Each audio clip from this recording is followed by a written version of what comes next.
Okay. Coronavirus is majorly spread by droplet infection. Okay, for example, a person that has the virus, when a person coughs or sneezes, and protect themselves, people who are ill, if and then if you have a contact, if there's someone around you, ideally we advise if someone is sick, stay at home in the first place. But if you need to come out, so right now must understand all the different measures they need to take. Regular hand washing, those are more effective. Cleaning of surfaces, because if you are contaminating yourself, then there's no, and there are different ways to wear the mask. So if you're not even wearing it, because of course we're trying to be careful here, but ideally regular waistband should be covered, and all of that. And in some sophisticated, some more developed parts of the world, their waistbands, once you put the dirt on top of it, it opens by itself and closes by itself, because the challenge now is contact. But there's another thing that people should also be careful too, because there's also a duration of wearing the face masks. By the time the face masks begin to get dampened, by sweat and things like that, then you want to change it. So it's very important that people change. Understand that we have to change as frequently as possible. But there's one thing I must add, just as he said, that not everybody needs, especially when it's in limited resource, it's not available. Not everybody needs the face mask. But if they have their way, will start wearing the face mask now. It's important that we understand that if you are not infected, if you are not in an area where the infection is high, like Nigeria currently, we just have one person. The benefit of using the face mask may not be much. But for someone that probably you are sneezing, you don't want to sneeze into our bodies, and you might want to wear it. But such person can also get his or her handkerchiefs around and all that. But as she said, hand washing and also very sneeze important. into your elbow. Yes, very important. Okay, now Dr. Bimsola, I saw a video of how because of the hiked prices of nose masks and hand sanitizers, some people came up with locally made ways of improvising. I saw the person used a tissue paper to make a face mask, and then another person talked about using some form of alcohol, aloe vera, and all combining them together to make a locally made hand sanitizer. How effective are these measures? Okay, so tissue is not effective because the way the masks are made, they are made to be absorbent on the inside, and so for someone who coughs or sneezes in, it doesn't come out on the other side. It's just like a sanitary pad. Things don't come through, so they're made where they are made. So even thin, it's not the same consistency as tissue paper. I feel that for hand washing, soap and water is just fine. There's no need to concoct any herbal thing or do any stuff. They're trying to use that as improvising for the hand sanitizer that has become very expensive. So what were the constituents of the things they mixed? I saw one that about alcohol, aloe vera, and then oil, essential oil. Okay, I'm not really. I have no idea. But what would you advise? Is it advice? Is it scientifically? So most it's alcohol-based sanitizers that we advise, and there are things inside that kill the germs. So I really don't know what aloe vera does.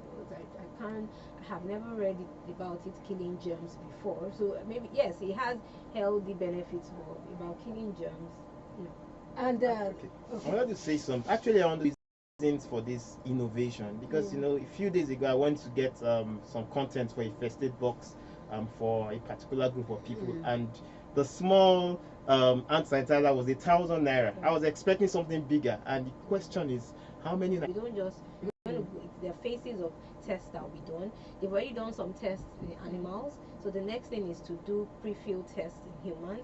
If that works out well, then they will do some field trials. So it might take a while before we see a vaccine. No, yesterday there was a report that a professor of pharmacognosy, I said, and I some cures for trying to develop cures for coronavirus. International agents to stop. So I think something good can come out of Nigeria. They infect the animal population. So yes, that's one of the precautions, limiting contact with animals, because you don't know who has what. Yes, so that's one of the things that the WHO advises people to do. Okay, so let's talk about the fact that there are a lot of myths and fake news out there concerning coronavirus. For instance, I was at a shop over the weekend, And there are a lot of stories out there as regards people's Carry it. Mm. Do you understand? You Mm. know, but droplet spread. That's why we speak to close contacts. It's it's the liquid, it's the secretions that carry the Okay. virus, Okay. and that's why it's basically because it's not going to fly like far distances. It's Mm. most likely going to go 1 meter and land on Mm. its surface. Mm. Now, when you say serious, Ebola is more fatal. What that means is it causes more deaths. Okay. It causes more deaths. It may not spread because this is a respiratory virus. It's just like normal catarrh. We know that when it's flu season, even all kids come down with almost like it looks like almost all children. It's because it's faster from person to person that way.